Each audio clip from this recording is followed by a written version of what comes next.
कार्यक्रम है यहाँ पर। सबसे पहले तो जय भारत जय हिंद। ये याद मौला अली के उन्वान से कार्यक्रम होता है जो सैयद हशमत हुसैन ने चलाया था। फिर उसके बाद सैयद नियामत हुसैन, उसके बाद सैयद ख्वाजा रिफत हुसैन शाह रहमतुल्लाह अलैह, जो चतुर्वेदी थे, गीता भागवत का, रामायण का, बाइबिल का और उसके बाद ग्रंथ साहिब का बड़ा ज्ञान रखते थे। उनके चरणों में मैंने बैठकर सीखा। तो ये जो प्रोग्राम है ये उन्हीं के ज़माने से चलता आ रहा है मुसलसल। तो इसके अंदर सबसे खूबसूरत बात यह है इस प्रोग्राम के अंदर कि जो इसका शुभारंभ होता है तो वो गीता भागवत से होता है। फिर उसके बाद सुखमनी साहिब का पाठ होता है और फिर बाइबिल का पाठ होता है। फिर उसके बाद कुरान का पाठ होता है। फिर एक शाही चादर के नाम से है जो एक साल में एक दफ़े सरकार में पेश की जाती है और वो चादर हमेशा दूसरे ही मुल्कों से आई है। अब के जद्दा से लेकर आया प्रदीप कुमार हैं, वो चादर लेके आए। और एक सूरत से चादर आई है। उनकी शादी को लगभग 25 साल हो गए थे तो कोई बेटा नहीं। अब परमात्मा ने सरकार की दुआ से उनको बेटा दिया है और वो गोल्ड की चादर है जो पेश की गई, अंदर रखी हुई है। अभी आप उसके भी मतलब वो ले, वो फिर गलवा कर वो गरीब लोगों में तकसीम हो। ये एक परंपरा यहाँ की चलती आ रही है। और सबसे बड़ी बात यहाँ की खूबसूरती है कि ये याद मौला अली के नाम से ये प्रोग्राम मंसूब है। इसे उर्स मुबारक भी कहते हैं। और तमाम लोगों का, जिसमें हिंदू मुस्लिम सिख ईसाई, जो भाईचारे का एक संदेश है, वो हमेशा सर्व धर्म डेरा बंदा नवाज देता रहा है और वो देता रहेगा। आपको सेवा की प्रेरणा कहाँ से मिली सर? ये मुझे ख्वाजा सैयद रफ़ीक शाह रहमतुल्लाह अलैह और ख्वाजा सैयद रिफत हुसैन शाह रहमतुल्लाह अलैह के चरणों में बैठकर मिली है। क्योंकि वो ओम का पाठ बहुत करते थे, जबकि उनके दाढ़ी थी और वो एक मोमडन थे। और उसके बावजूद जैसे उनके पास हिंदू समाज के लोग आते थे तो जब भी कोई ऐसी बात नहीं होती वो कहते थे कि भैया ओम का पाठ, जैसे ओम शिवम नमा नमो, तो इस तरह के पाठ वो लोगों को बांटते थे। तो मैं देखता था उन्हें, तो दिल में क्वेश्चन मेरे आता था कि मतलब ये मोमडन होने के बाद ये ओम का पाठ करते हैं।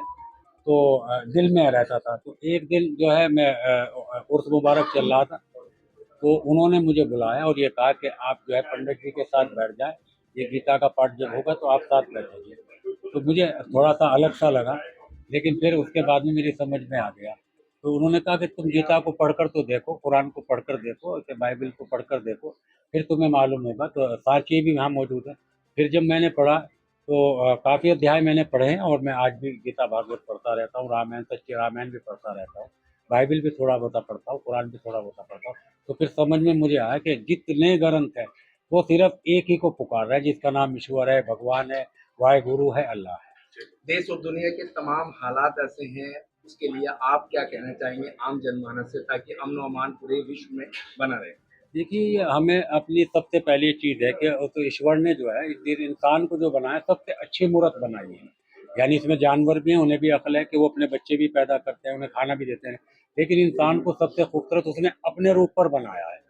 तो अगर पूरी दुनिया ग्रंथों को सही हिसाब से और या ज्ञानी संतों के चरणों में बैठकर ग्रंथों को समझे तो फिर ये आज भेदभाव हिंदू मुसलमान की दीवारें खुद ब खुद गिर जाएंगी। मैं एक सैयद इतरत हुसैन, मेरा जो बेटा है वो क्षितिज मेहता है, आज उपाध्यक्ष है। और सारे देख देख वो करते हैं, प्रदीप कुमार है, पुनीत वर्मा है, साजिद है, भोला है, ये सारे मेरे बेटे हैं। और मुझे इतना भी फिक्र नहीं होता कि मुझे किसी कार्य के लिए, तो इन्हें सही ग्रंथ पढ़ाया है हमने। इन्हें हिंदू मुसलमान नहीं बनाया, बल्कि हमने इन्हें इंसान बनाया है। अब आप इन्हें मस्जिद में ले जाइए, मस्जिद में भी जाएंगे, मंदिर में भी जाएंगे और गुरुद्वारे में भी जाएंगे और बाइबिल भी पढ़ेंगे, गीता भी पढ़ेंगे, कुरान भी पढ़ेंगे।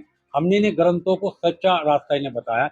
अब साजिद है, मैं खुद हूँ, मैं वैष्णो दरबार जाता हूँ और मेरे रिकॉर्ड हैं। और जनाब ये पत्रकार साहब बैठे हैं, इन्हें मुद्दत इन्होंने हज़ारों सैकड़ों जागरण मेरे रिकॉर्ड किए हैं।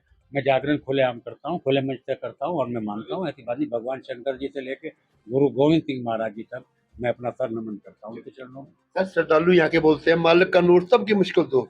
वो एक नारा है, देखिए अभी जैसे सलाम है, सलाम है हमें, जैसे अस्सलाम वालेकुम, तो इसका मकसद यह है कि तुम सलामत रहो, वालेकुम अस्सलाम यानी तुम भी सलामत रहो, और नमस्कार मैं तुम्हें नमन करता हूँ। तो ये जो चीज़ें हैं हमने इसे इसमें ना बांट कर, अगर कोई बच्चा अब मुझे सलाम करेगा तो वो मुसलमान कहला रहा है, कोई नमस्ते कर रहा है तो वो हिंदू कहला रहा है। तो हमने इसे कॉमन रास्ता निकाला, मालिक का ही नूर है सारी जाग में, और सबकी मुश्किल दूर। हम अपने नारे के अंदर सबकी मुश्किलों के लिए प्रार्थना करते हैं। देखिए, रूहानी ताकत के अलावा समाज सेवा के बड़े कार्य करते हैं, विधवाओं को आप आज कुछ सहयोग अब करेंगे? अभी बैठे हैं, लगभग आप थोड़ा सा उनका ले लीजिएगा तो लगभग जो है 400-500 आदमियों की इमदाद होगी अभी, और जिसमें 4 बेटियों की शादी है आज यहीं पे, और लगभग 1000 आदमियों के ऊपर की इमदाद होगी। उसमें हिंदू मुसलमान सब है, बल्कि एक राजकुमार जी हैं बाहरी बैठे, उनसे बल्कि वाइट आप ले सकते हैं। उनके बच्चों ने उनको निकाल दिया और उनको निकाल के कहा कि नौकरी कीजिएगा, अगर नौकरी करके आएंगे तो घर में आना। बैठे हैं, बाहरी बैठे हैं। वो मेरे पास आए और उन्होंने आके मुझसे कहा कि, तो मैंने कमेटी से बात की। हमने कहा ये हमारे पिता समान है, लगभग उनकी उम्र 80 साल की है।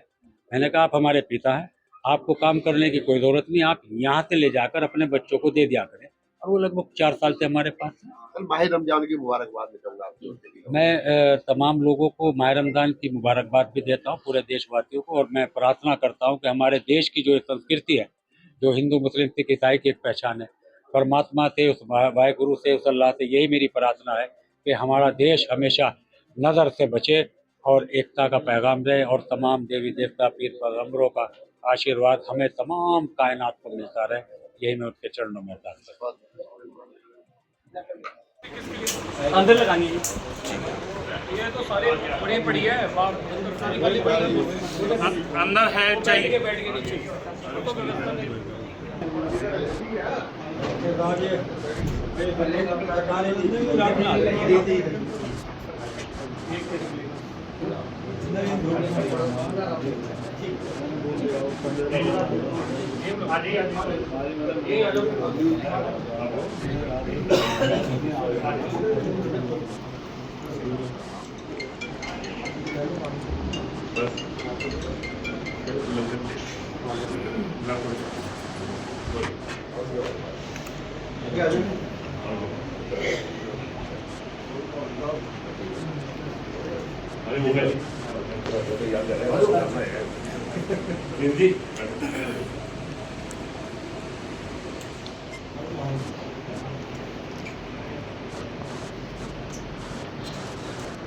हमारे मिशन डाल रहा है, ये है डायरेक्टर है 25 पार्लियामेंट से।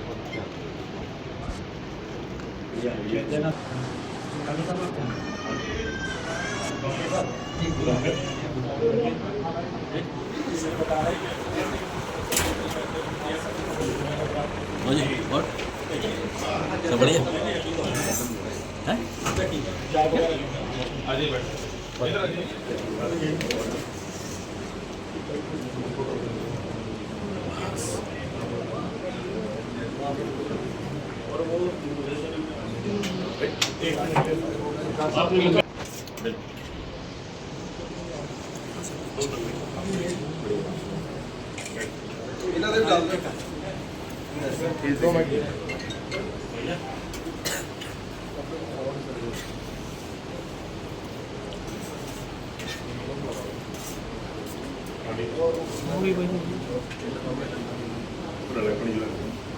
दो आया